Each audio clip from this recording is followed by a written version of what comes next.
Boa noite, pessoal. Estão me ouvindo bem?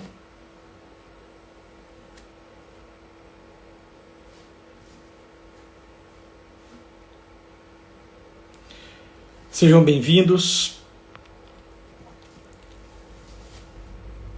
à segunda aula do nosso curso Fundamentos do Conservadorismo.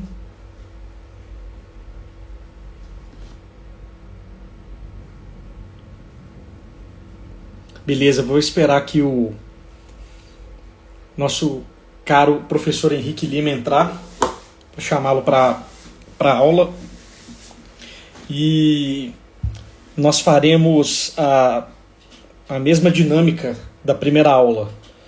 Eu vou desabilitar os comentários durante a aula dele e, faltando ali uns 10 minutos, eu abro novamente os comentários para vocês fazerem os comentários ou tirarem dúvidas. Combinado? Grande Eduardo Melo, coordenador nosso aqui também, é um idealizador aqui do Brasil Expulvere, Matheus Godoy. Vamos aguardar aí o nosso Gus. Boa noite, Gus.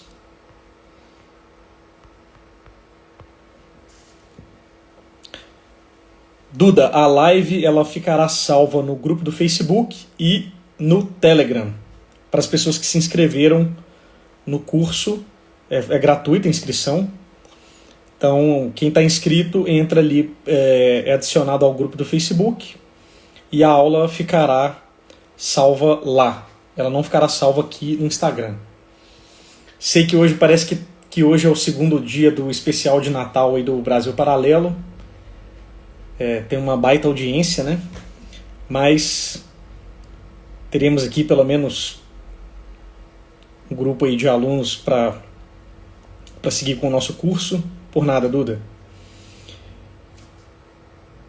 Lembrando, pessoal, eu já vou fazendo uns comentários aqui para quem não viu a primeira aula, enfim, para quem ainda não tem clareza do que se trata, né? O Brasil Expulvere tem como proposta gerar um movimento para um estudo aprofundado, um estudo mais metódico do que é o conservadorismo. Nós estamos realizando este curso, Fundamentos do Conservadorismo, com vários professores renomados, professores que têm estudado o tema conservadorismo sob diversas perspectivas, diferentes perspectivas já há muitos anos. Então são pessoas que têm um gabarito para falar do tema. A primeira aula do nosso curso foi com o professor Rafael Nogueira, hoje a aula com o Henrique Lima, e a nossa proposta é que, de fato, nós geremos este movimento, este ambiente para um estudo continuado, permanente, para que o conservadorismo não se torne ou não permaneça, né, porque já em alguns aspectos, em alguns contextos já se tornou uma coisa meramente ideológica, né, como se fosse uma lacração com sinal invertido, né? A ideia não, nossa ideia é que estudemos os autores balizados, os grandes nomes do conservadorismo, tanto aqui no Brasil como de outros países, para que nós tenhamos esta solidez e que passemos a ser mais escutados, né, e que essa palavra conservadorismo deixe de ser um xingamento ou motivo de piada, como muitas vezes é, infelizmente, em diferentes contextos. Estou esperando aí o nosso grande Henrique Lima entrar. Eu vou até ver se eu mando aqui o convite para ele.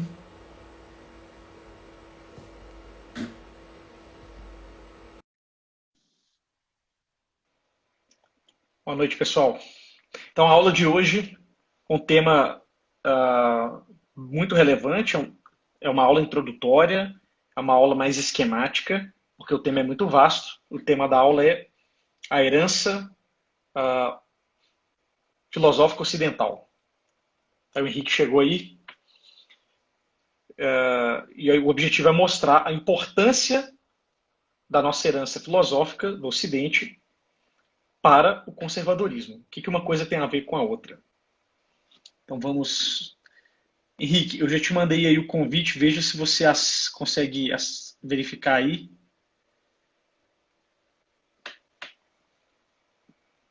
Acho que você tem que apertar ali aquele botãozinho com um rosto, uma coisa assim. Ixi, ele não está conseguindo participar. Vamos ver aqui. Vou mandar outra vez.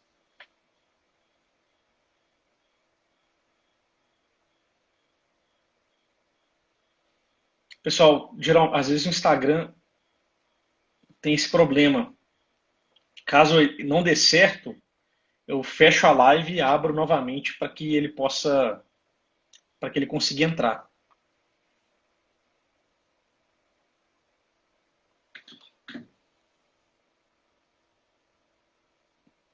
Henrique, veja se você consegue pedir a solicitação para participar. Veja se você consegue fazer a solicitação para participar. Eu ver aqui.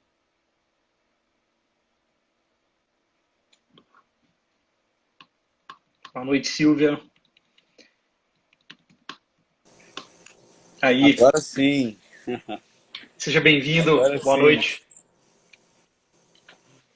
Boa noite, meu querido. Tudo bem? Tudo bem? Quanto tempo? Pois é, meu caro. Espero que esteja tudo bem aí com você e com sua família. Graças a Deus e contigo. Tudo bem, meu amigo? Tudo bem também, graças a Deus, apesar desse ano grotesco, né? Esse ano, mas Pois é. um ano de muitas bênçãos também, acho que para muitas pessoas. Nós teremos aí mais uma filhinha e, Graças a Deus. Deus seja louvado. e essa notícia aí de novos bebês tem chegado de todos os lados, né? Maravilha. Então, meu caro, eu já fiz aqui uma breve contextualização aqui, né? Segunda aula do curso. Já expliquei o tema da aula, já falei para o pessoal que eu vou desabilitar os comentários para que a gente não fique disperso, para que você principalmente não fique disperso. E aí no final, faltando ali uns 10 minutos, eu abro novamente para que as pessoas possam tirar as dúvidas. Então, pessoal, o Henrique já é um amigo de alguns anos aí, já nos conhecemos. Ele é casado, pai de família, católico, catequista, professor de filosofia do direito, membro do Ministério Público e talvez alguns de vocês conheçam ele também de várias palestras e formações que ele tem dado aí no Brasil a respeito do tema ideologia de gênero, tema pró-vida e assuntos anexos, né? Então já é uma figura conhecida e, como eu comentei aqui, também professor de filosofia, é um dos alunos das antigas do professor Olavo também, né, Henrique? É isso Já aí. é da primeira leva ali da época do Isso. Trotskij ainda, né, eu acho, né? Sou aluno do professor Olavo desde 1999. Aí, pessoal. Então, é alguém aí com uma bagagem muito grande, tem muito para nos oferecer.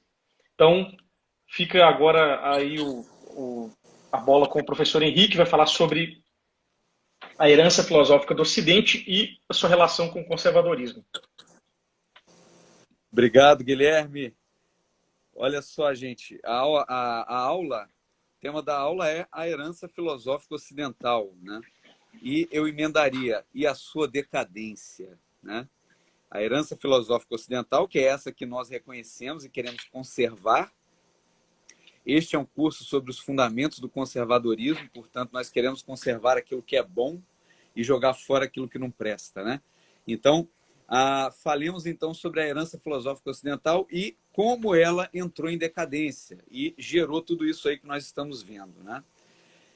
Não é novidade que o Ocidente está em crise, e é uma crise profunda em todos os aspectos, tá? Vocês sabem disso.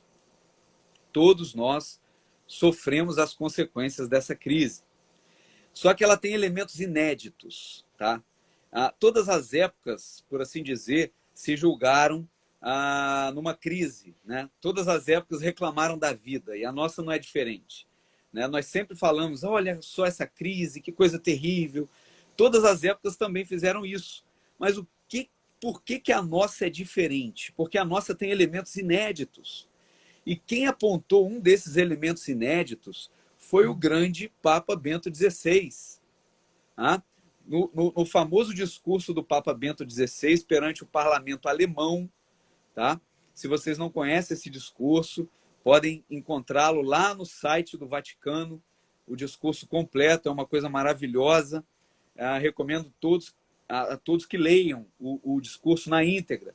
E ele ali diz que a nossa época testemunha um abandono quase completo da moral tradicional. E ele então acusa, tá, que nós estamos sob o jugo de uma ditadura do relativismo. São as palavras do Papa. Não sou eu que estou falando. Ditadura do relativismo. E essa ditadura do relativismo na qual nós nos encontramos, ela é resultado de uma corrosão progressiva dos pilares da civilização ocidental. E quais são os pilares da civilização ocidental que o próprio Papa apontou no discurso? A filosofia grega, o direito romano e a moral judaico-cristã. São esses três pilares que fundamentam o Ocidente, segundo o Papa, né? Ou seja, toda a herança que nós recebemos dos gregos em termos de razão, de filosofia, de pensamento, tá? O direito romano, as instituições políticas romanas, as leis romanas que moldaram as nossas leis ocidentais e a nossa tão combalida moral judaico-cristã, atacada diuturnamente, sem cessar, aí por todos os meios, né? Então, nós veremos como se deu essa decadência do Ocidente, como é que o Ocidente mergulhou nesse abismo do relativismo, e nós veremos então, por meio da decadência da filosofia, identificando onde se deu a decadência da filosofia e, por consequência, essa decadência da filosofia que arrasta também a moral e o direito, porque o direito está dentro da moral, né? Quem fez faculdade de direito sempre ouviu ali a cantilena de que o direito é separado da moral, o direito não tem nada a ver com a moral, são duas coisas distintas. Mentira! Mentira! O direito é uma parte da moral, o direito está dentro da moral, ele não é independente da moral. Então, sendo a filosofia, tá, uma ciência geral que abarca todas as demais ciências, e ela também é serva da teologia, né? A filosofia é a rainha das ciências, porque ela abarca todas as demais ciências e ela serve à teologia que está acima dela, que lida com o fato revelado, com as verdades que o próprio Deus nos revelou.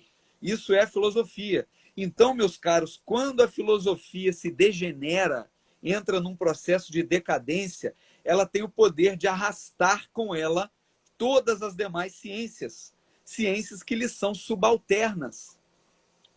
Isso, meus caros, porque existe uma arquitetura epistemológica. O nosso conhecimento comporta uma arquitetura epistemológica. Todas as ciências têm o seu lugar epistêmico, ou seja, o conhecimento humano ele é separado de acordo com os graus, as hierarquias próprias, os campos do conhecimento, e tudo isso está interligado. É isso que eu estou chamando de arquitetura epistemológica. É simplesmente a organização do conhecimento humano. E a filosofia, ela abarca todas as demais ciências nesse plano arquitetônico. Por exemplo, o que eu acabei de falar. O direito, ele é uma parte da ética, ou se você quiser, moral. Ética é sinônimo de moral, tá? O direito, ele faz parte da ética, que por sua vez é uma disciplina da filosofia. É uma ciência que pertence à filosofia, tá? Então, a decadência filosófica, ela afunda também com ela a moral e o direito, tá? Que são aqueles três pilares que o Papa mencionou no famoso discurso. E o que é filosofia, numa rápida definição? É conhecer a realidade. professor Olavo diz que é a unidade do conhecimento na unidade da consciência, né? Ele define filosofia desta forma. E a filosofia, então, né, eu disse que é conhecer a realidade, portanto, ela tem dois pressupostos. Dois pressupostos. Conhecer a realidade vai me dizer o seguinte: primeiro, deve haver uma realidade que possa ser conhecida. Segundo pressuposto, que seja possível que eu a conheça. Primeiro, deve haver uma realidade objetiva, cognoscível, que pode ser conhecida por nós. E segundo, que seja possível ao intelecto humano conhecer essa realidade, contemplá-la e conhecê-la tal como ela é, de modo objetivo. Esses são os pressupostos da filosofia. E toda a tradição filosófica antiga e medieval, porque os filósofos medievais, culminando com Santo Tomás de Aquino, eles receberam ali a herança filosófica grega e elevaram à perfeição com o fato revelado, né? Com a adição do cristianismo, né? E todo aquele patrimônio intelectual grego foi elevado à perfeição, tá? Por São Tomás de Aquino. Depois de São Tomás de Aquino, do final da Idade Média em diante, foi só decadência. Tá? Esse é o resumo da história da filosofia, em rápidas palavras. Então, toda essa tradição filosófica antiga e medieval, que o Guilherme bem conhece também, ela sempre admitiu esses dois pressupostos que eu acabei de mencionar, que existe uma realidade objetiva e que nós podemos conhecê-la. Tá? Ou seja, essa tradição ela sempre afirmou que conhecer algo é o ato pelo qual o objeto que se mostra o meu conhecimento, o ato pelo qual esse objeto é assimilado no sujeito que conhece. E ele é assimilado por meio do intelecto, por meio da inteligência, por meio da razão. E assim eu formo uma imagem inteligível daquele objeto. É como se fosse uma imagem especular, uma imagem do espelho. Tá? A imagem refletida no espelho, ela reflete exatamente o que o objeto é. O espelho pode estar sujo, pode estar manchado, o ar pode estar meio enevoado e eu não consigo ver direito o reflexo, mas mal ou bem o reflexo estará lá. E ele reflete aquilo que o objeto é. Quando eu reflito um objeto no espelho, ele mostra o que o objeto é de verdade. Né? Ele pode ser uma imagem mais nítida e pode ser uma imagem ruim, mas ele reflete o que o objeto é na realidade objetiva.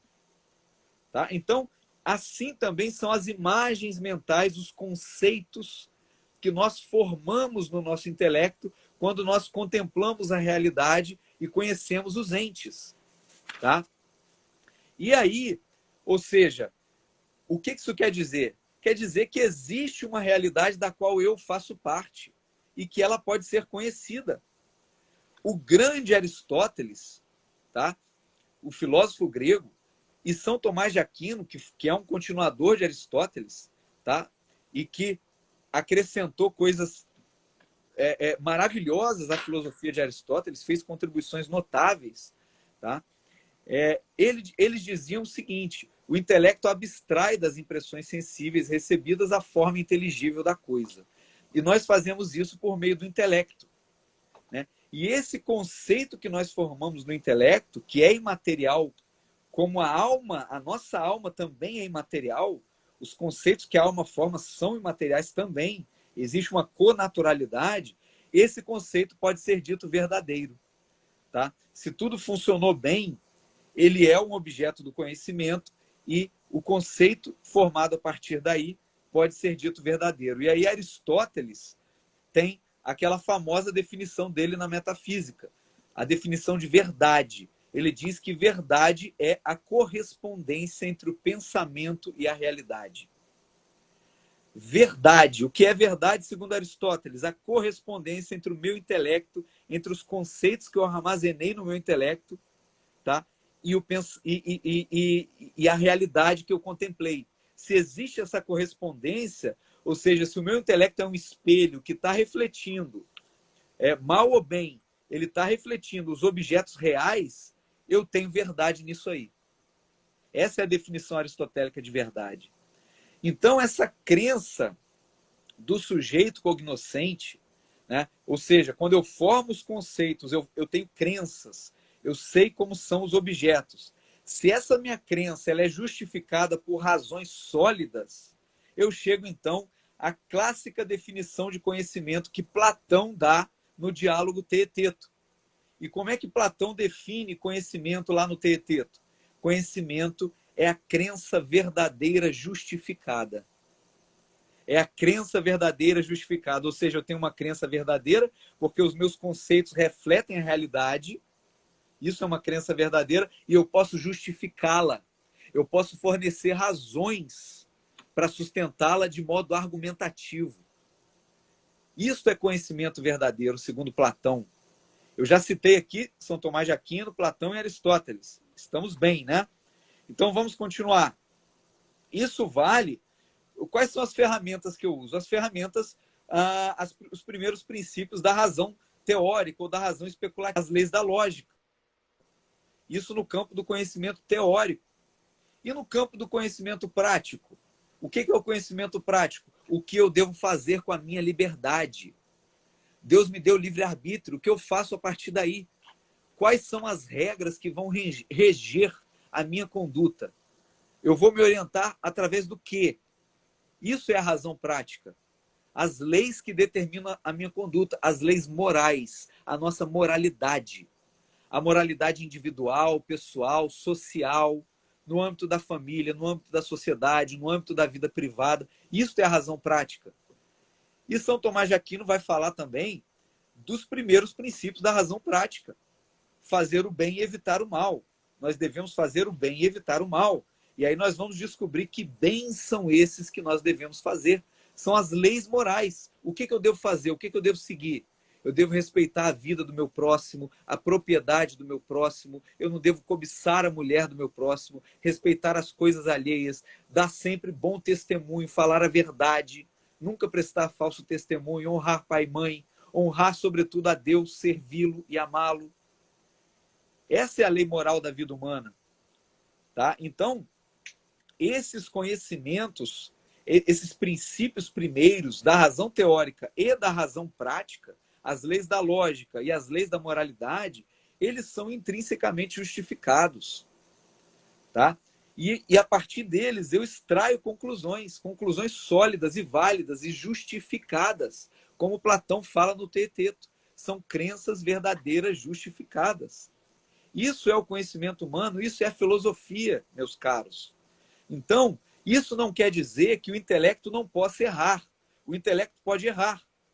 Ou porque o objeto do conhecimento é muito complexo, ou porque ele tem uma elevada perfeição e eu não consigo alcançar todos os aspectos dele, ou pelos influxos das paixões sensitivas. Eu posso estar com a minha consciência, com o meu conhecimento, com a minha vontade, com o meu intelecto entorpecidos pelas paixões sensitivas que sobem para a minha alma a partir do corpo.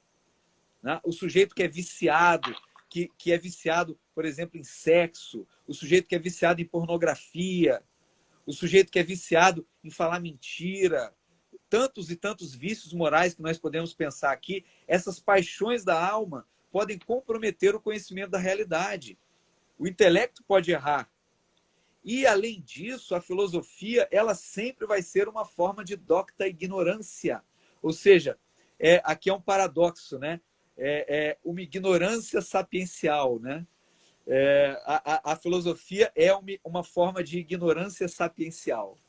Né? É um paradoxo, né? Ao mesmo tempo que eu posso conhecer alguma coisa, eu tenho que reconhecer que eu não conheço tudo.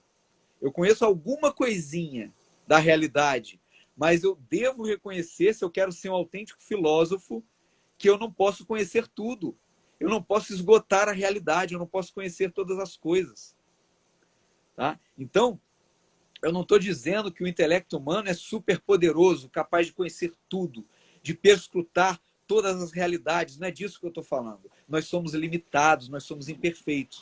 Mas, sim, nós podemos contemplar uma realidade objetiva que está lá fora e conhecê-la objetivamente. Isso nós podemos fazer, e quem nos deu essa capacidade foi o próprio Deus. Ele nos dotou de potência intelectiva. E muitos não usam essa potência, querem viver como animais, apenas no plano sensitivo, no plano das paixões da alma, das paixões sensitivas. Não querem usar o intelecto, não querem usar a vontade, a razão, as potências superiores que Deus nos deu. Querem viver uma vida subhumana, animalesca. Esse é o mundo moderno, meus caros. Tá? Então, o desejo, além disso tudo, tá? Os gregos falavam das potências naturais. Tá? Só que Platão e Aristóteles não conheciam o evangelho. Eles vieram antes. E, portanto, eles só podiam falar disso de uma forma... Eles só podiam fazer uma teologia natural. E eles fizeram uma teologia natural. São Tomás de Aquino, de posse da revelação evangélica, faz agora uma teologia sobrenatural. Com os dados da revelação, ele usa a ferramenta da filosofia e eleva essa filosofia grega até o plano da perfeição para tentar entender as realidades sobrenaturais que nos foram reveladas no Evangelho. Então, os gregos já sabiam que nós temos um desejo natural por Deus, por aquilo que está além, pela transcendência. Os gregos já sabiam disso, tá? Mas eles não tinham a revelação. E os gregos já sabiam que nós aspiramos naturalmente à imortalidade. Os gregos escreveram páginas belíssimas, tanto da filosofia quanto da literatura, sobre essa aspiração à imortalidade. Era o grande desejo dos guerreiros, Aquiles, né? E depois Odisseu encontra Aquiles lá no Hades, né? Ele era um espectro, uma sombra daquele grande guerreiro que ele foi, né? Porque os gregos não conheciam a vida eterna que foi revelada por meio de Jesus Cristo, né? Então, Aristóteles já falava na metafísica que essa aspiração da imortalidade do homem nos leva a perquirir as causas das coisas. Nós investigamos as causas. E nós não sossegamos até que nós sejamos elevados até a causa primeira, até o motor imóvel, até o ato puro, aquele que confere existência a todas as coisas, aquele que criou a realidade. O nosso intelecto, essa nossa aspiração de conhecimento, ela não para até que seja elevada a essa causa primeira. E é isso que Aristóteles faz na metafísica, só que ele faz de modo parcial e imperfeito. São Tomás de Aquino pega essa metafísica aristotélica e eleva à perfeição, né? Então, meus caros, vejam a beleza desse patrimônio intelectual, dessa tradição filosófica que nos foi legada pelos gregos antigos e pelos medievais. Só que agora vem a parte ruim, agora vem o segundo capítulo da minha aula. Essa belíssima tradição da qual eu falei, ela foi completamente abandonada pela modernidade. E aí eu me socorro agora de uma filósofa contemporânea chamada Hannah Arendt. Tá? Vocês já devem ter ouvido falar da Hannah Arendt, vale muito a pena ler. Ela escreveu muito sobre o totalitarismo, sobre os horrores totalitários, sobre o antissemitismo. E ela, quando ela contemplou esses horrores totalitários, ali do nazismo, do comunismo, ela se coloca perplexa diante desses horrores, dessas atrocidades que o século XX produziu, tá? Não só em termos de guerras, porque eu não sei se vocês sabem, as guerras do século XX, a primeira e a segunda principalmente, e todas as outras menores, elas mataram 3 vezes mais do que todas as guerras dos séculos precedentes somadas. Mataram 3 vezes mais. Só as guerras. E eu não estou falando do democídio. O professor Rummel, lá da Universidade do Havaí, fala do democídio. O que é democídio? É cometer genocídio contra a própria população em tempo de paz. Isso é o democídio. Tá? Então, essa contabilidade macabra do democídio, ela está excluída das guerras. Vamos fazer contabilidade macabra, então? O nacionalsocialismo, ou seja, a versão nacionalista do socialismo, que é conhecida como nazismo. O nazismo matou 10 milhões. E o comunismo? Você pega o nazismo e eleva ao quadrado. O comunismo matou 100 milhões de pessoas. A sua própria população, os seus próprios súditos em tempo de paz. 100 milhões de pessoas, Henrique. fora as guerras. Eu não estou falando de morto em batalha. Então, o século XX foi uma tragédia sem precedentes. E a Hannah Arendt, então, ela se coloca perplexa e ela se pergunta, ela se faz a seguinte pergunta: bem, as ideologias modernas que produziram esse banho de sangue, elas devem comportar algo que está muito errado.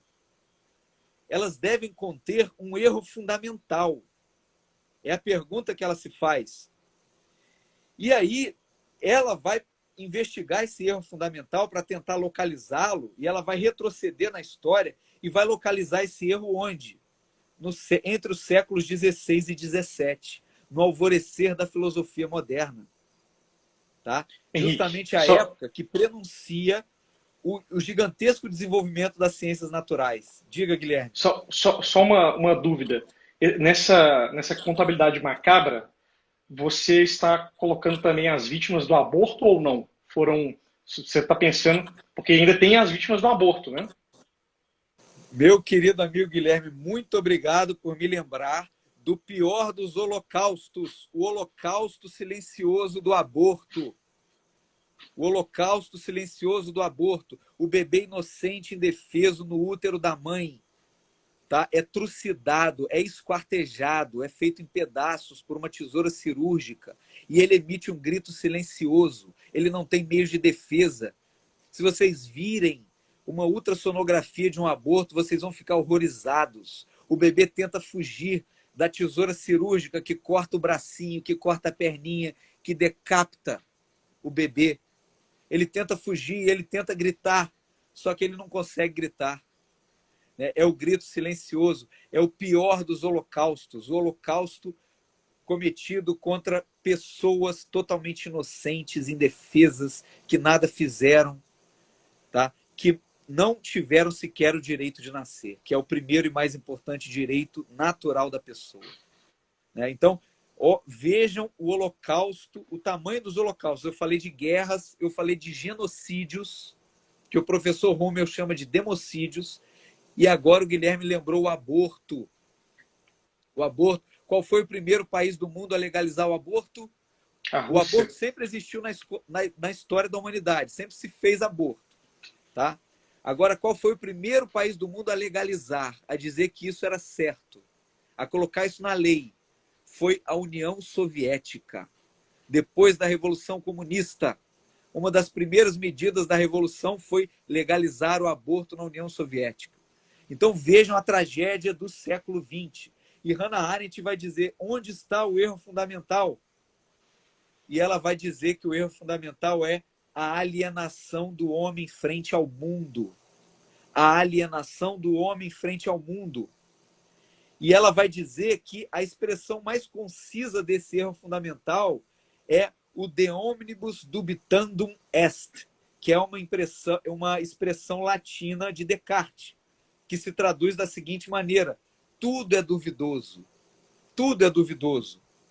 De omnibus dubitandum est. De tudo se pode duvidar. De tudo se pode duvidar. Tudo é duvidoso.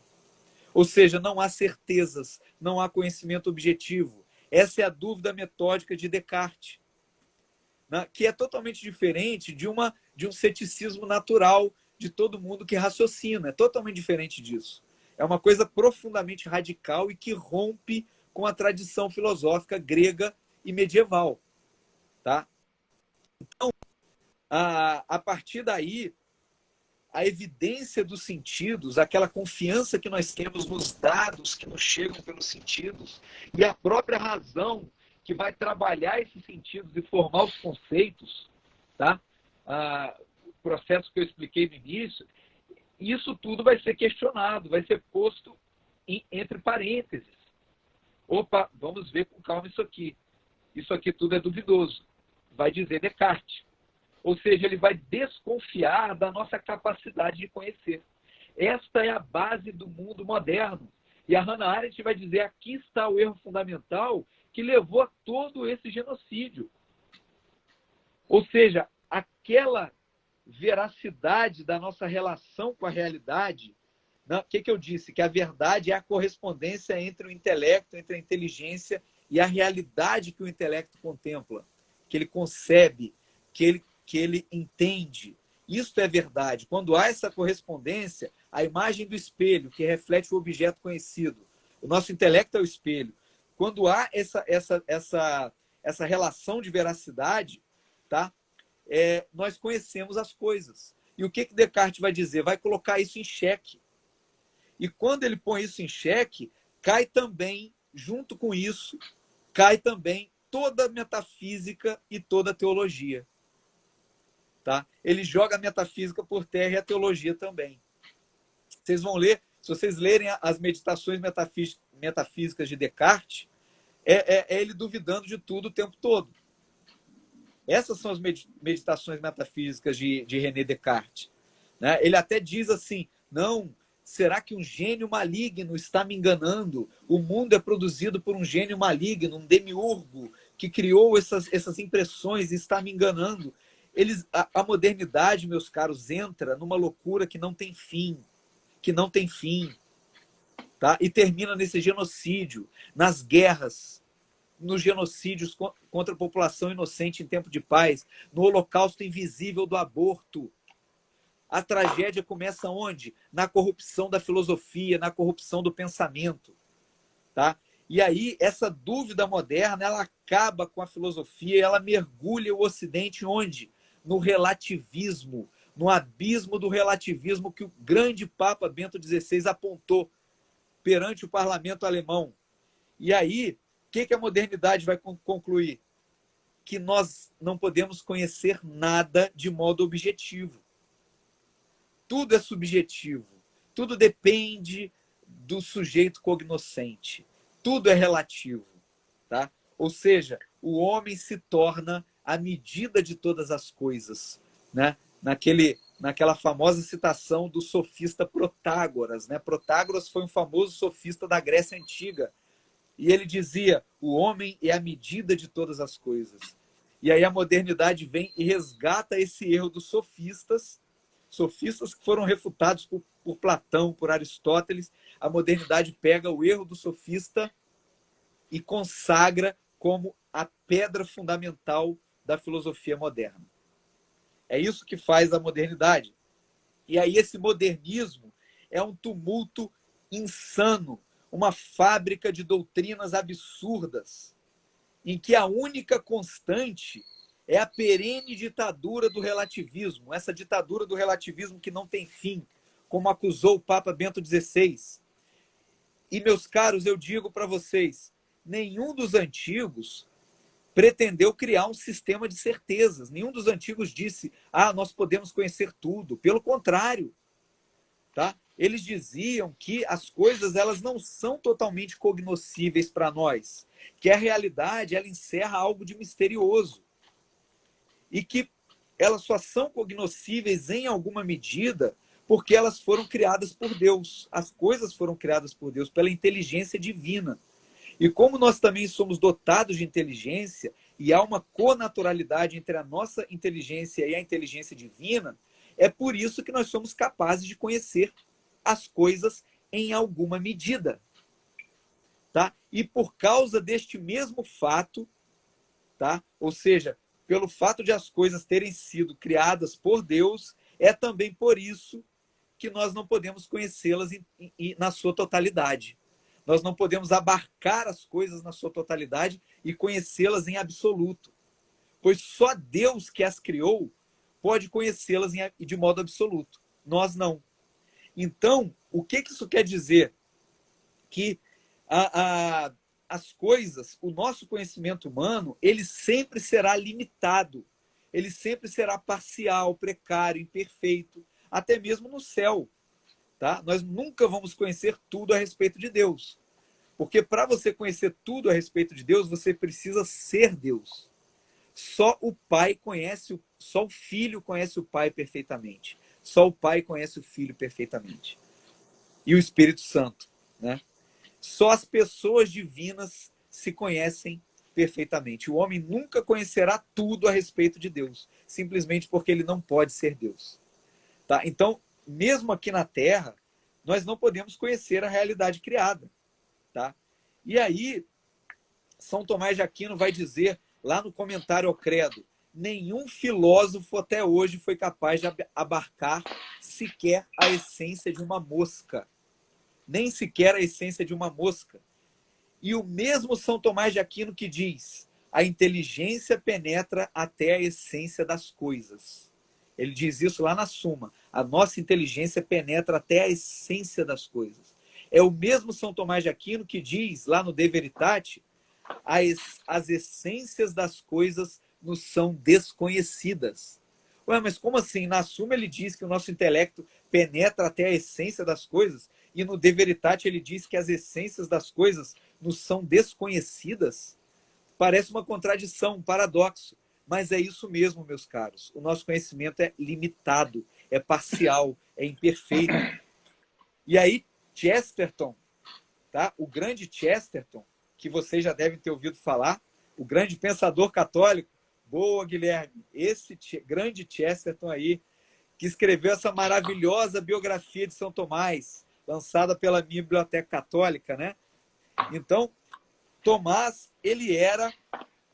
o Chesterton dizia que Tomás era o antídoto contra essa cultura da desconfiança moderna.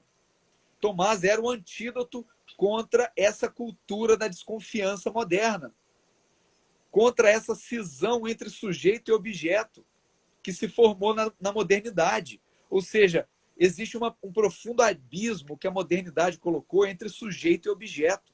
Eu não tenho acesso à realidade lá fora. E aí Chesterton vai dizer que Tomás é o antídoto contra essa fábrica de loucos que a modernidade se tornou. E ele vai dizer que Tomás ele se funda sempre naquela convicção universal e comum de que ovos são ovos. Né? E aí no provérbio inglês, eggs is eggs. Né? É is mesmo, né? Are não. Eggs is eggs. Né? Ovos são ovos, não são outra coisa. E Tomás de Aquino acredita nisso. Né? Ou seja, as coisas são o que são, embora elas sempre contenham alguma dose de mistério, algum aspecto incognoscível, inacessível para nós.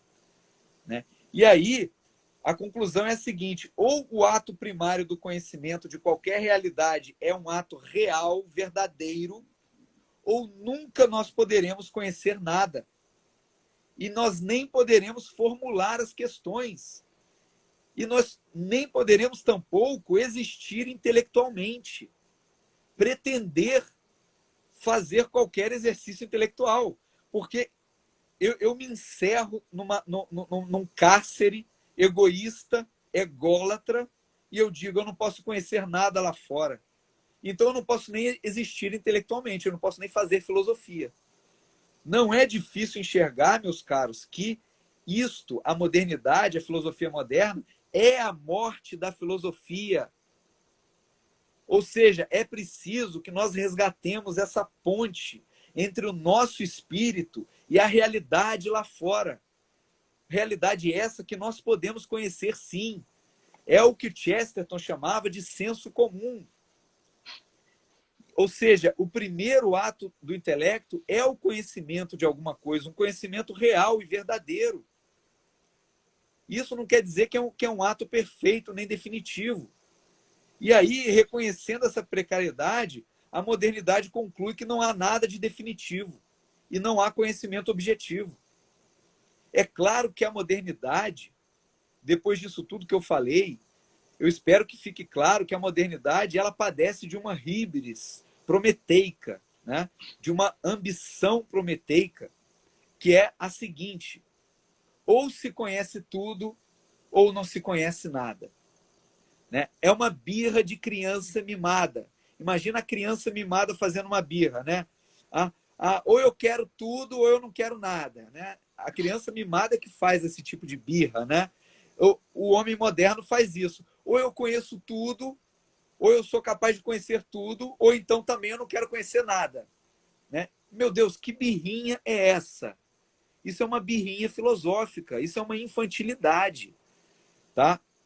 Então, a modernidade ela sempre oscila entre a pretensão de manipular a pedra filosofal, né, por meio do discernimento da totalidade do real, né, ou eu conheço tudo, né, e isso se manifesta onde?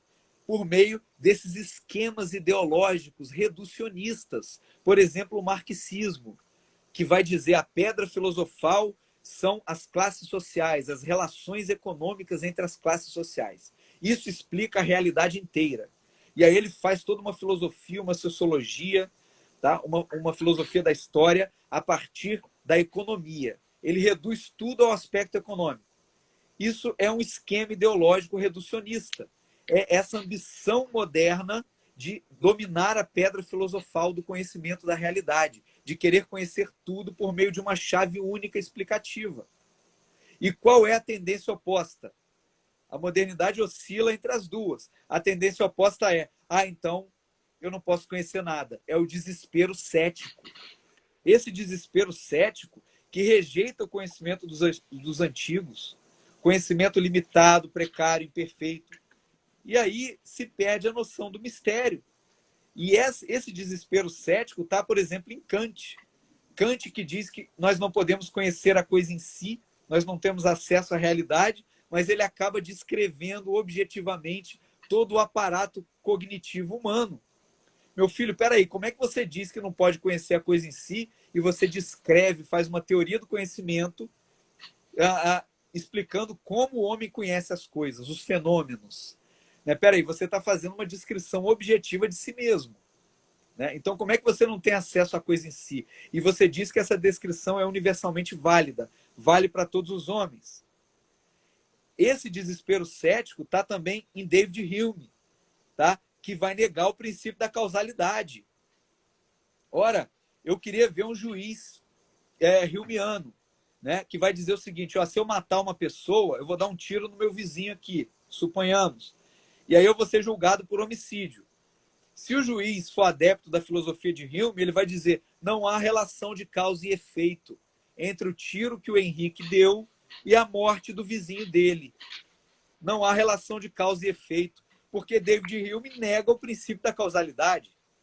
Vejam o tamanho da loucura.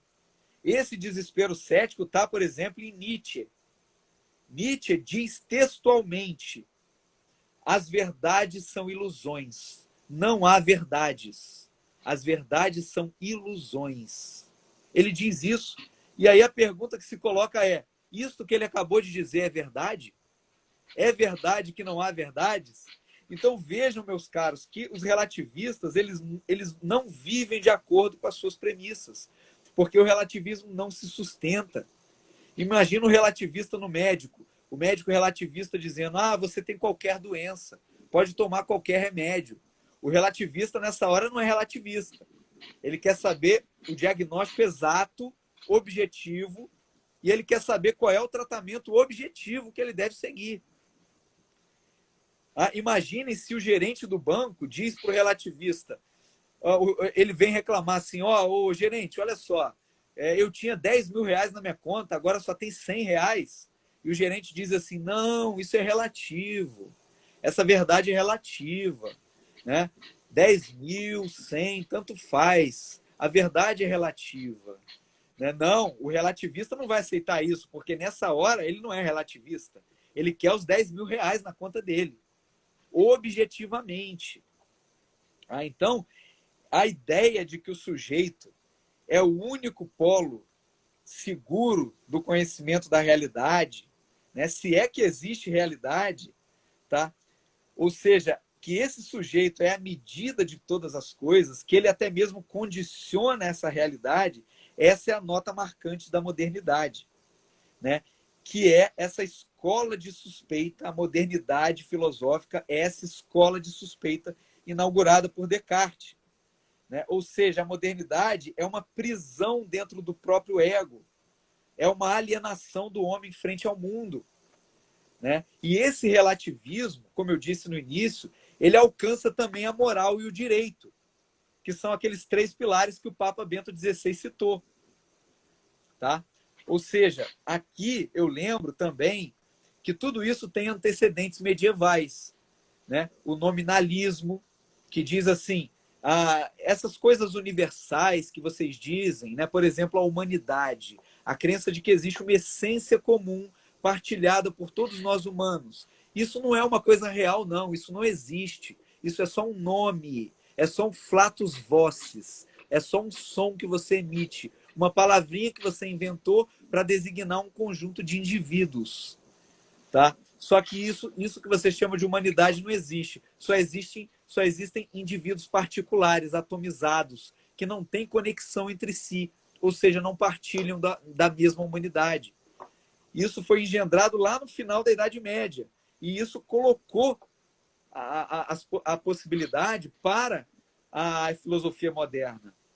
E agora eu vou falar de um outro erro, já que eu mencionei o direito, né? Ou seja, os antigos, eles sempre acreditaram que a realidade objetiva, ela comporta também, além das leis físicas, exemplo, a lei da gravidade, as leis físicas, químicas, ela comporta também leis morais que são tão naturais quanto aquelas leis físicas. A lei da gravidade, as leis químicas. Essas leis morais, elas são tão naturais quanto essas, porque elas emanam da realidade criada e elas são cognoscíveis. Nós podemos contemplar a realidade e extrair dessa contemplação da realidade leis morais que vão reger a nossa conduta. E nada disso depende da nossa vontade humana. Tá? Ou seja, essa é a doutrina da lei natural, que São Tomás de Aquino vai definir como a impressão da lei eterna na criatura racional. Deus sabe que nós somos inteligentes, ele deu inteligência a nós. E ele deixou o seu carimbo na nossa inteligência, a sua marca, a sua impressão. São Tomás de Aquino usa essa palavra, impressão.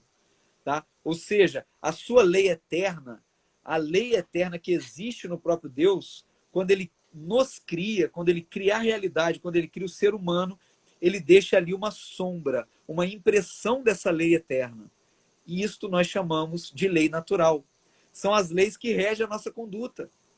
As leis da moralidade. Não matarás, não furtarás, não adulterarás, honrar pai e mãe, adorar a Deus acima de todas as coisas. Isso tudo é de lei natural. Os antigos e medievais sempre acreditaram nisso.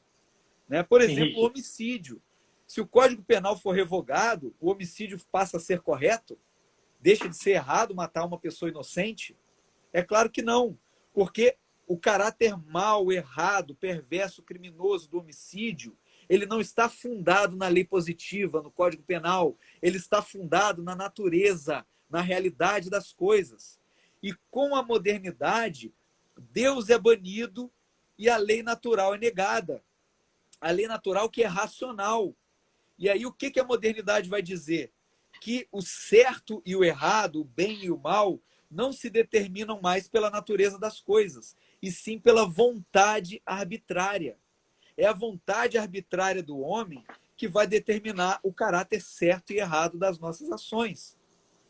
Ou seja, isso vai descambar para um relativismo moral em geral e também para um relativismo moral do ponto de vista jurídico, tanto da moralidade pessoal quanto para o direito também. É por isso que eu falei que a modernidade filosófica ela arrasta para o abismo do relativismo também a moral e o direito, porque o direito está dentro da moral. Então, esse voluntarismo relativista, que tem as suas raízes medievais também, tá? Ele vai ser, por exemplo, a causa dos horrores totalitários, que geraram a perplexidade da Hannah Arendt.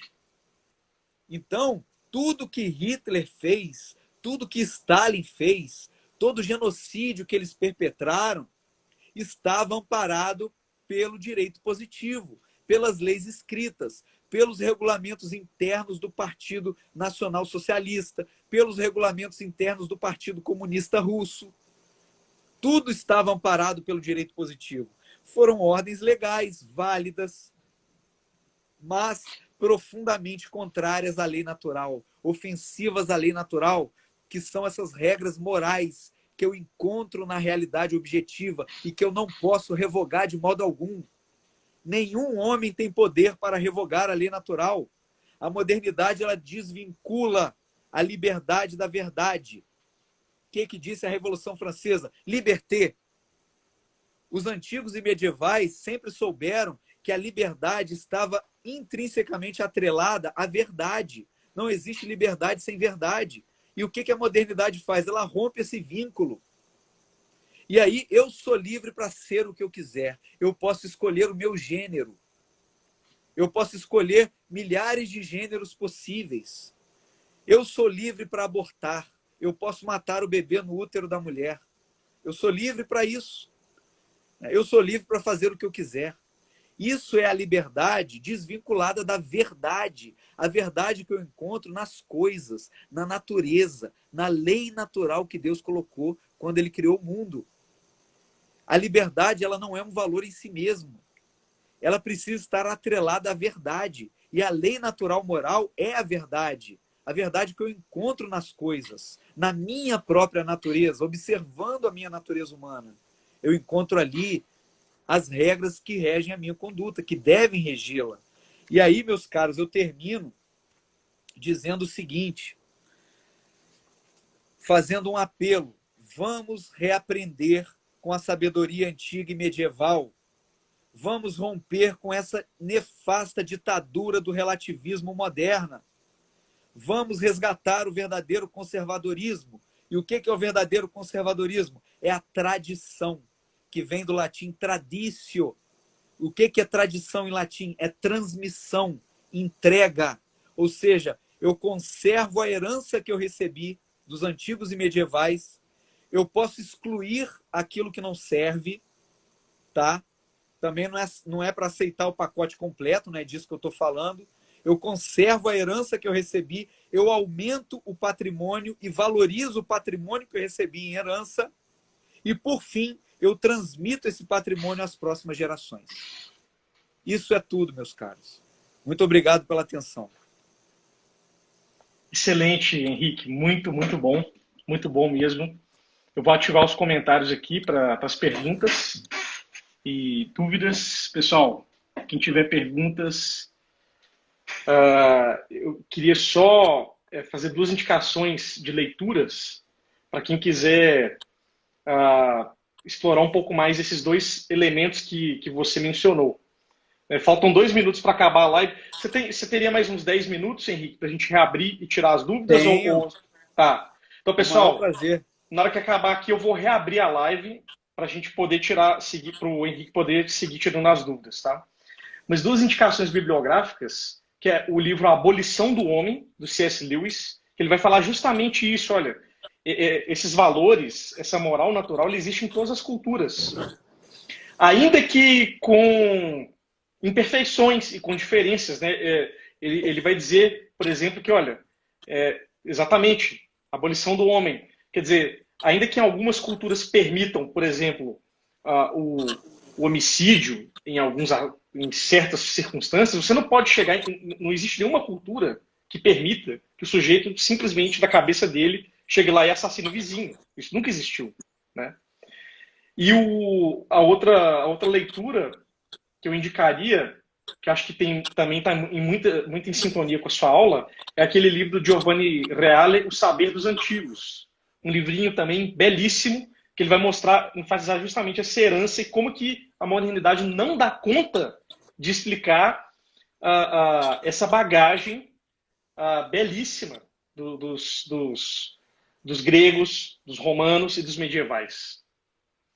Pessoal, falta 30 segundos aqui, voltem, que aí vocês podem tirar as dúvidas já ficam resolvidas. Eu vou fechar aqui a live e vou reabrir outra vez, tá bom? Muito obrigado. Obrigado, gente.